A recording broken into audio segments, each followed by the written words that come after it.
Harper Wells stared at her phone screen, her thumb hovering over the send button. The Christmas lights from her apartment window cast colorful shadows across her face as she reread the message for the 10th time. "This Christmas, you're on my wish list." It was bold, maybe too bold. But her best friend Mara had convinced her that after 6 months of subtle flirting with her coworker Daniel Chen, it was time to make a move. Harper worked remotely as a data analyst for Reed Technologies, and she'd been crushing on Daniel since they'd met at the company's annual conference in September. She took a deep breath and hit send before she could change her mind. The message delivered with a satisfying swoosh. Harper set her phone face down on her coffee table and grabbed the mug of hot cocoa she'd been nursing. Her small apartment was modestly decorated, a tiny tree in the corner with handmade ornaments, string lights she'd found on sale, vintage science posters on the walls. Her phone buzzed almost immediately. Harper's heart jumped as she reached for it, expecting a flirty response from Daniel. Instead, she saw a reply from a contact labeled simply, "See, Reed, work." Her stomach dropped. Interesting. I don't usually make wish lists, but I'm intrigued. Who is this? Harper frantically scrolled up to check the contact she'd messaged. Her face went pale. Instead of Daniel Chen, the message had gone to Cameron Reed. She must have clicked the wrong contact when she was rushing. Cameron Reed. Her boss. Well, technically her boss's boss's boss. The reclusive founder and CEO of Reed Technologies.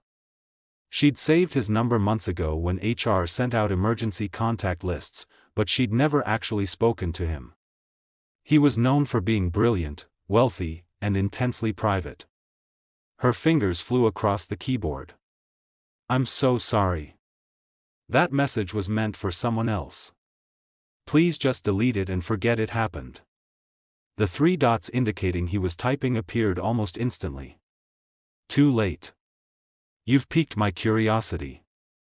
Tell me, mysterious wish list maker, what makes someone deserve to be on your Christmas list? Harper groaned, burying her face in her hands. This was mortifying. She should just block the number and pretend this never happened. But something about his response made her smile despite her embarrassment. He seemed amused rather than annoyed. "Look, I'm really embarrassed. Can we just pretend this never happened? Where's the fun in that? Besides, it's Christmas. Shouldn't we embrace a little holiday magic, even if it comes from a wrong number?" Harper found herself laughing. Whoever this Cameron Reed was beneath the CEO title, he had a point. "Fine.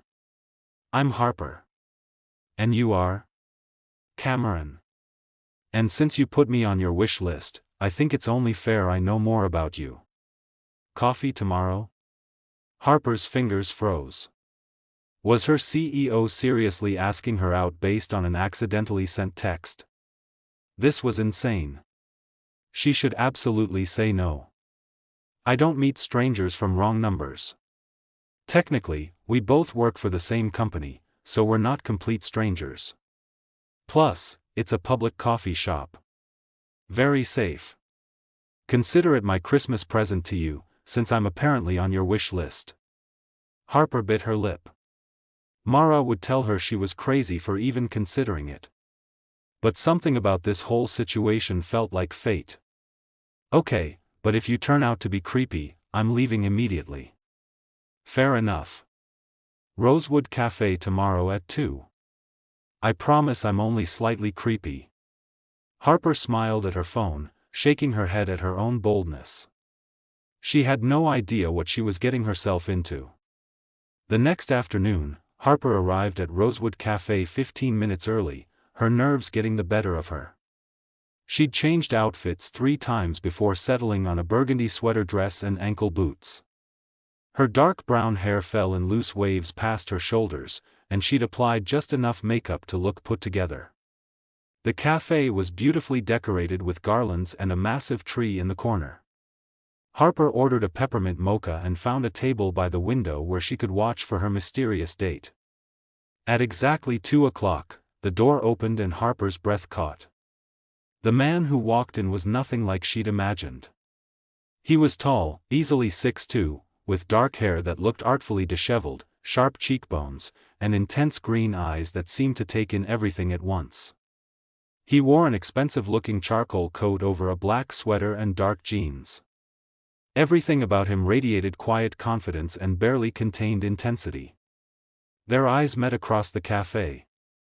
Recognition flashed in his expression, and he walked toward her with purpose. "Harper?" he asked, his voice deep and smooth.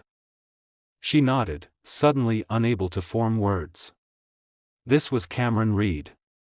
The man she'd accidentally texted looked like he'd stepped out of a magazine spread about successful young entrepreneurs. "Mind if I sit?" he asked, gesturing to the chair across from her. "Please," Harper managed. Cameron removed his coat, revealing broad shoulders. He ordered black coffee and turned his full attention to Harper. His gaze was intense but not uncomfortable, like he was genuinely interested in her. "So," he said, leaning back with an amused smile. "Tell me about the lucky guy who was supposed to receive that message." Harper felt her cheeks warm. "Do we have to talk about that?" "Absolutely. It's the reason we're here." "Fine. His name is Daniel. We work together, remotely. I've been trying to get the courage to tell him I'm interested for months." "And a text message was your grand plan?" Cameron raised an eyebrow, but his tone was teasing. "It seemed like a good idea at the time," Harper defended, unable to suppress a smile. "It is romantic," Cameron agreed. "Just ended up going to the wrong romantic interest." Harper laughed, tension easing from her shoulders. "You're not what I expected when I agreed to meet you." "What did you expect?" "Someone less attractive. Someone who didn't look like they walked off a magazine cover." Harper realized what she'd said and her face flamed red. "I mean, you're obviously very attractive, but I didn't mean to say that out loud." Cameron's smile widened. "Don't apologize. I think you're beautiful too." The directness left Harper momentarily speechless. "So what do you do, Cameron?" she asked, trying to steer to safer ground. "I run a tech company." "What about you?" "I'm a data analyst at Reed Technologies." "Nothing fancy, but I love the work." Cameron's expression flickered with something Harper couldn't quite read. "That's interesting." For the next hour, they talked. Harper told him about her favorite books, her love of astronomy, the online courses she was taking in astrophysics. Cameron shared stories about traveling, about building his company, though he was careful not to reveal too much. By the time they finished their second round of coffee, Harper had almost forgotten this started as an accidental text. "I should probably go," Harper said reluctantly. "I have a project deadline tomorrow." "Can I see you again?" Cameron asked as he helped her into her coat. Harper hesitated. "I don't know if that's a good idea." "Why not?" "Because this is crazy. We met because of a wrong number." Cameron pulled out his phone. "Google me." Harper took the phone hesitantly and typed his name. Her eyes widened as results loaded. Cameron Reed, CEO of Reed Technologies. Net worth estimated at $3 billion. Photos of him at tech conferences, charity galas. She handed the phone back. "You're my boss. Several levels above me, but still. Does that change things?" "It should," Harper said honestly. "Or maybe it just makes things more interesting," Cameron countered. "One more date. If you still think it's a bad idea, I'll respect that." Harper studied his face. "One more date. But somewhere normal." Cameron's smile was radiant. "How about stargazing? I know a place." As Cameron walked her to her car, Harper couldn't shake the feeling that her life had just taken an unexpected turn. She'd sent a flirty message to the wrong person and somehow ended up having coffee with a billionaire who made her laugh and didn't make her feel small. But as Cameron kissed her hand goodbye, Harper realized something else. He'd been careful not to fully reveal who he was at first. What else might he be hiding? She drove home with a smile on her face, completely unaware that Cameron stood in the parking lot long after her car disappeared, already planning their next date and wondering how long he could keep his biggest secret hidden. The stargazing date was magical. Cameron drove Harper to a private observatory outside the city, one he owned, though he didn't mention that detail. They spent hours identifying constellations, and Harper's passion for astronomy came alive in a way Cameron found captivating. "You should have studied astrophysics," he said as she explained gravitational lensing with infectious enthusiasm. "Couldn't afford it. Data analysis pays the bills." Over the following weeks, they began dating secretly. Cameron insisted on discretion. "The company has strict policies," he explained, but Harper suspected there was more to it. They met at quiet restaurants outside the city, took walks in obscure parks, spent evenings at his minimalist penthouse when she worked late. Harper learned that beneath the billionaire exterior was someone deeply lonely. Cameron worked obsessive hours, had few real friends, and seemed to carry a weight she couldn't identify. "Why are you really so private?" Harper asked one evening at his penthouse. "I've learned that people want things from me," Cameron said carefully. "Money, connections, status. You're the first person in years who wanted to know me before knowing what I could do for them." Their relationship deepened. Cameron was attentive and generous, but Harper noticed him growing distant at times, especially when she asked about his past or family. One night, after they'd made love for the first time, tender and intense, Harper found Cameron staring out at the city lights. "What are you thinking about?" she asked, wrapping a blanket around herself. "How much I wish I could tell you everything," he said quietly. "Then tell me." Cameron turned, his green eyes haunted. "Soon.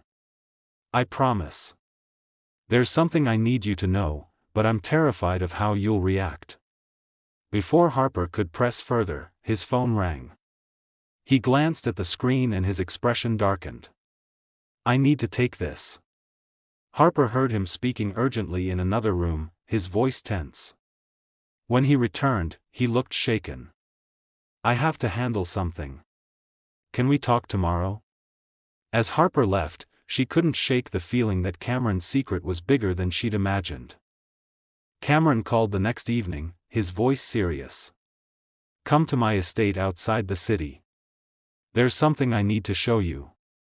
Harper had never been to Cameron's main residence. The estate was stunning, modern architecture nestled in protected forest, surrounded by advanced security. Cameron met her at the door, looking more vulnerable than she'd ever seen him. "Before we go inside, I need to tell you something." He took her hands. "My partner, Luna's mother, wasn't human. She was an extraterrestrial scientist studying Earth's technological development. We fell in love despite the impossibility. She died when Luna was born." Harper processed carefully.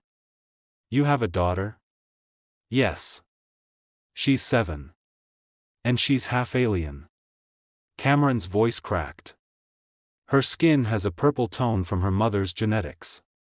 I've kept her hidden because if anyone discovered her existence, she'd be taken from me. Studied. Treated like a specimen instead of a child. I want to meet her," Harper said without hesitation. Cameron led her through the house to a beautiful wing filled with advanced technology, books, and learning materials. A small girl sat reading, her skin a soft lavender that shimmered subtly. She had Cameron's features but eyes that held galaxies, deep purple and otherworldly. "Luna, this is Harper. She's someone very important to me." The girl studied Harper with unsettling intensity. "Your biochemical responses indicate genuine acceptance rather than fear. That's unusual in humans encountering me for the first time." "Hi, Luna," Harper said, kneeling. "Your dad says you love to learn. What are you studying?" "Quantum mechanics and stellar cartography. Father thinks I should read more fiction, but most human stories lack scientific accuracy." Over the following weeks, Harper visited regularly. She brought astronomy books, worked on equations with Luna, treated her like the brilliant child she was. Luna responded with surprising warmth, laughing and playing in ways Cameron said she never had before. "She's never bonded with anyone like this," Cameron said one evening, watching them map constellations together. "You're giving her what I couldn't, someone who accepts her completely." That night, after Luna was asleep, Cameron pulled Harper close on the terrace. "I love you," he said simply. "I've loved you since that accidental text. You walked into my life by mistake, and you've given me hope for the first time in years." "I love you too," Harper whispered. "Both of you. This beautiful, impossible family." Their kiss deepened, and they made love under the stars, passionate and profound, a physical expression of the trust they'd built. But their peace couldn't last. Harper was working from her apartment when Daniel Chen video called unexpectedly. "Harper, I need to tell you something. I messed up." He looked guilty. "Cameron Reed's ex-girlfriend Vanessa contacted me weeks ago. She was asking about you, offering money for information. I didn't think it was a big deal, so I told her about your work situation, your apartment." "I'm sorry." Harper's blood ran cold. "What did you tell her?" Before Daniel could answer, her phone exploded with messages. Photos of Cameron with Harper had appeared on gossip sites. The headlines were brutal: "Tech billionaire's secret romance with employee," and "Cameron Reed dating data analyst, conflict of interest." But worse was coming. Harper received an anonymous email with photos attached: Luna, her purple skin clearly visible, playing in Cameron's estate gardens. The message read, "Tell Cameron to meet me, or these go public." V. Harper drove immediately to Cameron's estate. She found him in his office, looking devastated, his phone pressed to his ear. "Vanessa has photos of Luna," he said when he hung up. "She wants $10 million or she goes to the media and the government. We call the police. This is blackmail. And risk Luna being taken by authorities who'll want to study her?" Cameron's voice broke. "We have to disappear. Tonight. I have secure properties." "No." Harper stood firm. "We fight. Together." But the situation escalated. Vanessa leaked one photo to a conspiracy website. Within hours, government agencies contacted Cameron's lawyers, demanding access to verify claims about an alien child. Cameron's board of directors called an emergency meeting, threatening to remove him as CEO due to the scandal and concealment of potentially crucial scientific discovery. That night, Harper found Luna crying in her room. "Everyone will hate me now," Luna sobbed. "They'll think I'm a monster." Harper held her close. "You're not a monster. You're extraordinary. And we're going to protect you." Cameron appeared in the doorway, looking broken. "Harper, you should leave. This is going to destroy everything." "I won't let it destroy you too." "I'm not leaving," Harper said fiercely. "We're a family. Families don't abandon each other." Cameron's lawyers worked around the clock. Vanessa was arrested for extortion and illegal surveillance. The leaked photo was successfully framed as a hoax, elaborate makeup for a film project. Cameron issued a statement about privacy violations and media responsibility. But the damage was done. Cameron resigned as CEO to protect the company, and he and Harper made the difficult decision to relocate. 6 months later, Harper stood on the deck of their mountain estate in Colorado, watching Luna play in the meadow below. The property was paradise, isolated but beautiful, with advanced laboratories where Cameron consulted remotely for select projects. Luna thrived here. She ran freely through the forest, her purple skin glowing in sunlight. She attended virtual school and created stunning artwork blending human and alien perspectives. Harper had transitioned to full-time remote work, managing data projects while homeschooling Luna in astrophysics. Her relationship with the brilliant child had deepened into genuine mother-daughter love. On New Year's Eve, as snow fell gently around them, Cameron led Harper to their private observatory. "A year ago, you sent me a text message by mistake," he said, taking her hands. "You were supposed to flirt with someone else, but the universe had other plans." He dropped to one knee, pulling out a ring with a purple stone that seemed to hold starlight. "This was from Luna's mother's world. She told me to give it to someone who could love Luna as their own and see beauty in impossible things." Tears streamed down Harper's face as he continued. "Harper Wells, you walked into my life through the wrong message and became exactly the right person. Will you marry me? Will you be Luna's mother and my partner in this extraordinary life?" "Yes," Harper whispered. "Always yes." Luna burst onto the deck, cheering. "I calculated there was a 98% probability you'd say yes based on your emotional patterns." They laughed together, holding each other as snow fell and the mountain stretched endlessly around them. Later, wrapped in blankets under the stars, Harper reflected on the journey. She'd sent a flirty Christmas message to the wrong person.